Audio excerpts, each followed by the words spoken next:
आज आहे आपल्या चॅलेंजचा डे 21. संडेला सुट्टी असल्यामुळे घरीच आपण ब्रेकफास्ट केला. त्यामध्ये ते ओट्स आणि ऍपल. घरी असलो की आपलं चालू असते मल्टीटास्किंग. आज सुट्टी असल्यामुळे कन्याची हेअरस्टाईल करायचं काम आपल्याकडे आलेलं, ते आपण एकदम मस्तपैकी पूर्ण केलं.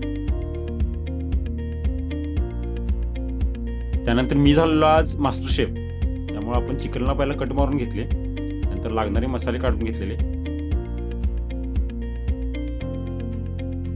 त्यानंतर चिकनला व्यवस्थित मॅरिनेट केलं, सगळे मसाले लावले व्यवस्थित, त्यात 1 चमचा तूप पण टाकलं. मॅरिनेट करून झाल्यानंतर 1 तास त्याला व्यवस्थित आराम दिला. त्यानंतर एअर फ्रायरला कुक करून घेतलं. एकदम ज्युसी, टेंडर आणि दिसायला पण एकदम भारी झालेलं. तो दुपारचा डाएट केला कम्प्लीट. त्यानंतर आमच्या बंधुराजांनी आज आणली होती नवीन स्विफ्ट. पूर्ण फॅमिलीने मिळून आम्ही त्याची पूजा करून घेतली.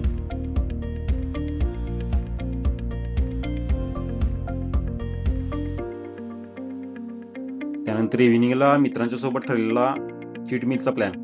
त्यामुळे आम्ही गेलेलो हॉटेल 3 लीव्हजला. तिथे जाऊन आपण घेतलं सूप आणि चिकन कबाब.